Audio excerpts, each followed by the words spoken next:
So it is your fault. If JMG doesn't grow this year, I'm not pointing the finger at operations. I'm not pointing the people at sales. I'm pointing the finger at me. I'm the reason it's either gonna fail or succeed. Now, I have a lot of help in the success, but if it fails, I didn't do something right. It's on me, and I don't wanna live with that. And I think that leaders understand that they are the head coach. It all begins and ends with them. Their direction, their drive, their effort. But that's why the leaders get to choose who they want in their bullpen.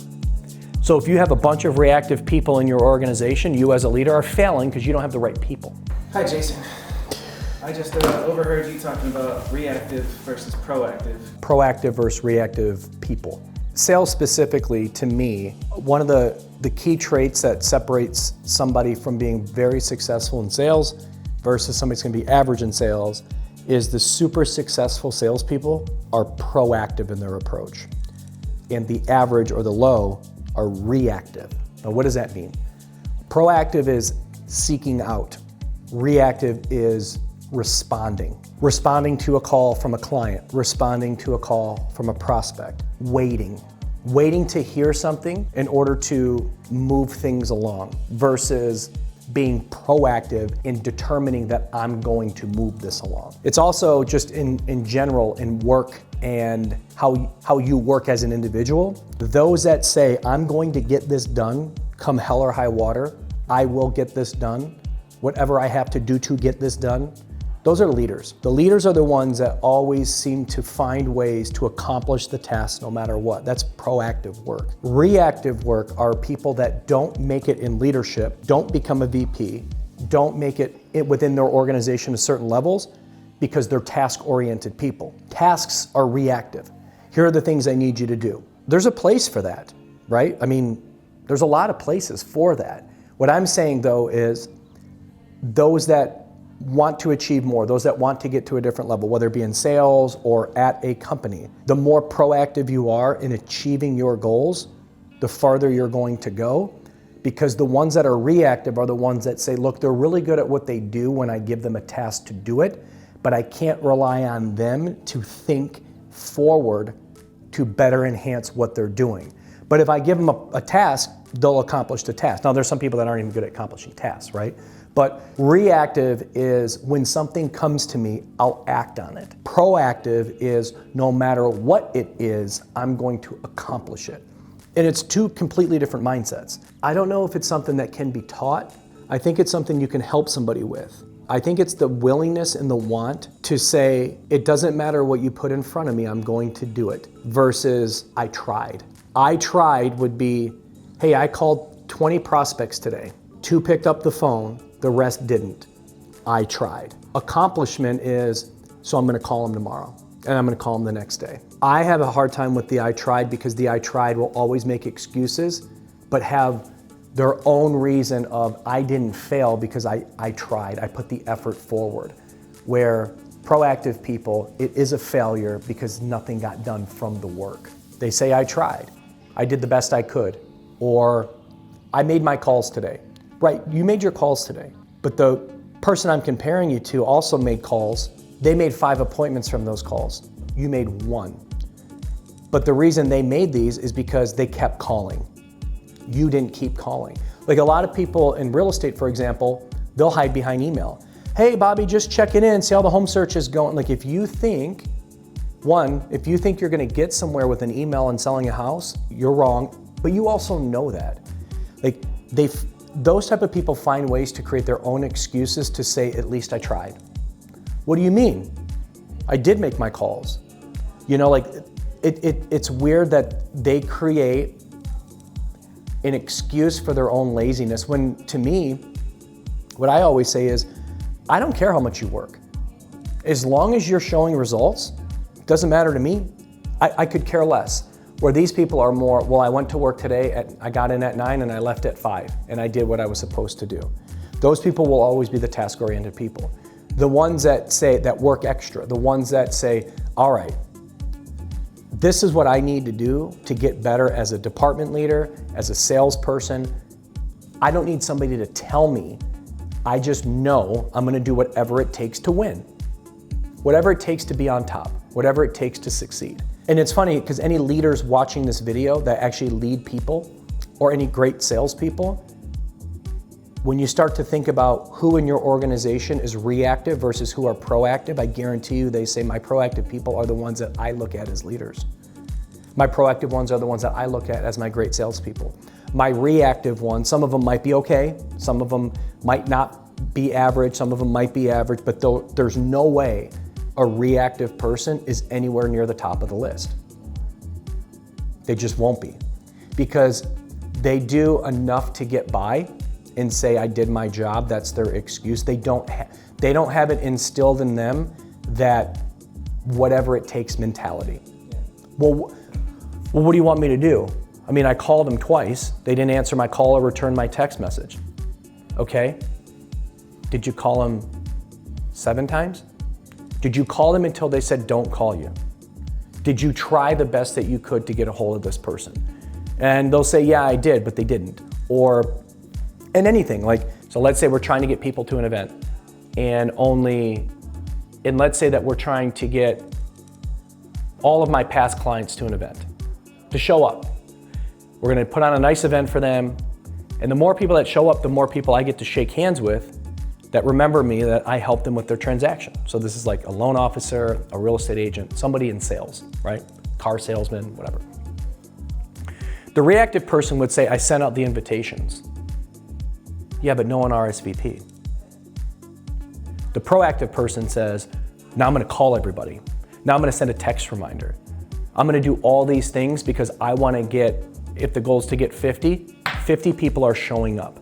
Now, no matter, the proactive person looks at that and says, I'm gonna get more than 50 people to show up to the event, one way or another. The reactive person says, I did the best I could. It's a crazy mindset, but anybody watching this that's a leader would look at this and say, you're right. My proactive people are my leaders. My reactive people, I only trust them with a certain amount of responsibility. You said you've seen it where someone's been able to coach it, or they can be helped from reactive to proactive. Like if you're talking to somebody who you notice is just being reactive, what's something that you would say to them to get them to realize that they gotta be proactive? Well, I think to coach that up, to start thinking about more, how do I get you to understand that the actions weren't good enough, is to show results and say, but why did, like the comparison on like the leaderboards are important. Why is it that these people got it done, but you didn't? Well, I don't know. Well, they did something different. So it was either more, I mean, it could be a variety of things, right? But I look at, when you can take an apples to apples comparison approach and say, but why did it work here and it didn't work when you did it? Why is it that when Eric did the marketing event, he got 55 people there, but when you did it, you got 11? And then some people will find excuses to say, well, the event wasn't as nice. Eric's event was better than mine, or whatever it is, right? Like they'll find ways, these type of people will find ways to say, but that's not my fault. When the reality is the only thing that matters are the results. So it is your fault. If JMG doesn't grow this year, I'm not pointing the finger at operations. I'm not pointing the people at sales. I'm pointing the finger at me. I'm the reason it's either gonna fail or succeed. Now, I have a lot of help in the success, but if it fails, I didn't do something right. It's on me, and I don't wanna live with that. And I think that leaders understand that they are the head coach. It all begins and ends with them. Their direction, their drive, their effort, but that's why the leaders get to choose who they want in their bullpen. So if you have a bunch of reactive people in your organization, you as a leader are failing because you don't have the right people. So that's something to think about. Is there something about proactive people that as a leader you've looked out for? Or can you just tell? You know, like if you're talking to somebody who's trying to build... Oh yeah, you can tell for sure, because the job gets done.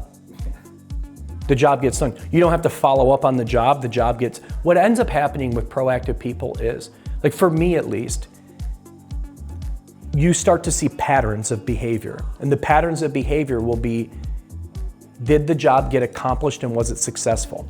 And then as that starts to occur more often, you start to have a level of trust with those people to know, if I put this on them, it's just gonna get done.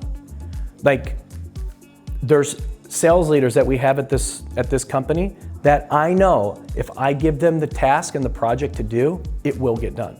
Now we may have to iterate, we may have to optimize it, we usually do, but I know it'll get done well.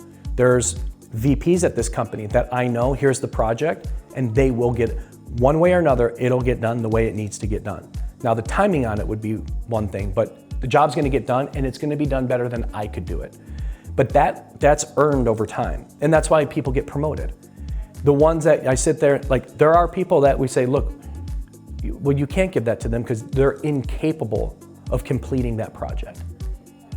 Or they'll want to take on the project and it'll flop because, and I've had people that work for me like this too. They always want to do something, right? They're the idea people. The idea people, I swear to God, I can't stand it. Because the idea people are the ones that always have the idea, but they don't want to do the work. Hey, I have this great, I cannot tell you how many times someone has come to me and been like, you know what? You know, it's a great idea. We should do, they've even set meetings with me. So I'm sitting there in the meeting, I'm hearing this idea, and I'll say, well, great, who's gonna get that done? Well, I figured, you could run with this. Oh, I see, so you want me to do the work, but it's your idea. I see people in business all the time. I have this great idea for a business.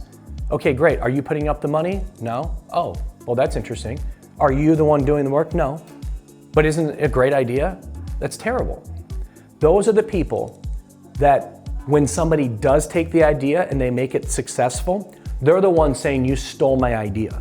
There's no stealing of ideas. There's only execution of ideas. If you don't execute on something, it doesn't matter whose thought it was. Who cares what your thought was? It doesn't matter. You didn't do the work. And I see that stuff all the time.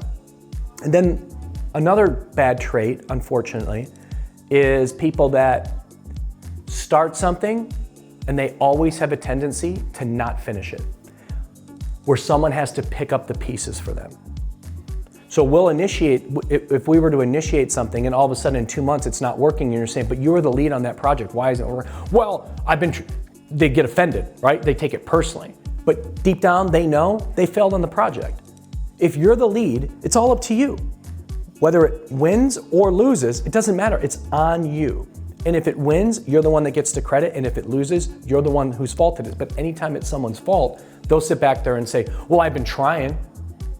I can't get their attention. I'm waiting on so-and-so. It's always about somebody else that has put them in the position to fail, where again, the proactive people are the ones that say, it's unacceptable, no matter what it is, I'm going to get it done. It's just two totally different mindsets. And what kind of mindset do we want at JMG with our agents? Well, the mindset of our agents are, if you find yourself in the position where, because sometimes people get paralysis. They don't know what it takes to necessarily get to the next level. And so my advice on that is get good coaching. Find somebody that is at that level and see what they're doing differently than what you're doing. You'll always have your own style or you'll have your own way, but if you sit there idle and you do nothing, you should expect nothing. Like you should just expect the same result. Because for whatever reason, whatever you're doing, it might be working, but it's not working to where you want it to work. Well, you gotta figure out why. A lot of times it just comes down to effort. It's amazing if you work really hard what happens, but that's the proactive side. Like the proactive side in real estate is, I don't have any showings today or listing appointments, so I'm gonna go do an open house for 5 hours because I need to work today. That was always my approach. Like, what am I gonna do today to try to get in front of more people to sell real estate? What am I gonna do today to get in front of more people to use me as their lender, whether that be real estate agents or consumers? What am I gonna do to go let people know this is what I do and I'm really good at what I do? What am I gonna do today to sell more cars? Because if you go into BMW as a car salesman and you just wait for the next people to walk into the door, you might only get 2 or 3 at-bats. If there's 8 salespeople and 20 people walk through the door, guess what? Depending on the rotation, you might only talk to 2 people. So if you want to sell more cars, you better pick up the phone. Or, like we used to do at Pulte, I always had a partner. You know why I always beat my partner to work? I always beat my partner to work. Do you know why? No. Because the first one in gets the first lead. So if only one person walked through my community that day, at least I got that one. Where my partner, if there was only one person, as long as I beat them to work, they didn't get to talk to anybody about buying a house. That came in at least. If there's 3 people that came in I got 2, you got 1, which means I had double the chance to sell a house than you did for one simple reason. I beat you to work. That's an easy win. The easy win is if we opened up our doors at 11 and I got there at 10 and you were accustomed to showing up at 10:45, not only did I win from the time you got there, everybody that came in early because I opened the doors early, I got all those people too. But if you just look at it from the perspective of first one in, any odd number of people that came in, I got more at bats than you. No matter what happened, I had equal or more opportunities than you that day to sell a house because I just got there earlier. That to me was always like, it was just the win, like it was the reason I got in early. It wasn't because I wanted to impress my boss. It was because I know that there are days where no one comes into the community. There are days when only one person comes into the community, and at least I got that one. When you see real estate agents that say they're gonna do an open house from 12 to 3, and you get there at 2:30 and they're already packing up, what about the people online that are driving around seeing it on, Redfin or Zillow or whatever that says it's an open house, and they show up at 2:45 and you're gone because you just decided to pack it in early? What are you talking about? You told the world you're gonna be there till 3. I can't tell you how many times I've seen that. Or you get there at noon when it says the open house is open and the person isn't even back from setting up their signs yet. Open at noon is open at noon. That means you're done setting up your signs, the house is ready, we're ready to go. It's not, hey, I'm gonna start setting stuff up at noon. That's reactive to proactive. Like that's the difference. It's the little things. And when you talk about the little things matter in business, they matter so much because if I'm sitting there waiting to go into an open house that I know should have been open by now, but I'm watching you like turn on the lights in the house and get things ready, I'm sitting there saying to myself, and people don't realize this, if I'm a consumer and I'm watching this happen and it's 12:10 and the open house is supposed to start at 12, and you're now just opening up the house, now I'm walking through a dark house or a house that's not on, I'm never hiring you as an agent. Now, if I would have gotten there and I walk into a beautiful home where all the lights are on, the windows are open, the cookies are in the oven, music's playing, everything's ready to go, I would tell myself, this is a real professional. And maybe I would hire you because I like the fact, like people pay attention to this stuff. They don't understand, they pay attention to this stuff. I like the fact that I'm here at noon and you're already ready to work. You look good, you look good, you're dressed well, your car's clean, the house is open, everything's good. You're a pro. Clearly, you got your stuff together because you're already at your open house. You did what you said you were going to do. But if you're not, I'm never hiring you. Never. Because you can't even show up on time. Don't think that people don't think that. I would ask the question to the audience, if you can be honest with yourself, which person are you? Are you reactive or are you proactive? And be honest with yourself, because if the answer is I'm reactive, I would be upset at myself that I gotta change my mentality. I gotta turn around how I look at things and say, no more just getting by, I'm going to do better and make sure that I achieve what you never know your goal and you don't know the outcome. The only thing you can control is the effort. That's it. But at least you can't be upset at yourself if the effort was there. But you certainly can't. So here's the problem. They don't grade themselves the right way. They don't judge themselves the right way. They make excuses for the why it didn't work and I tried. Like, get over that mark. Get over the mentality of the I tried. It is, I'm gonna get it done. If you're proactive and you're watching this, just continue to do the right thing, because that's the type of person everybody wants to be around. Everybody wants to be around a proactive person because they have the ability to accomplish things and people want to latch onto that. So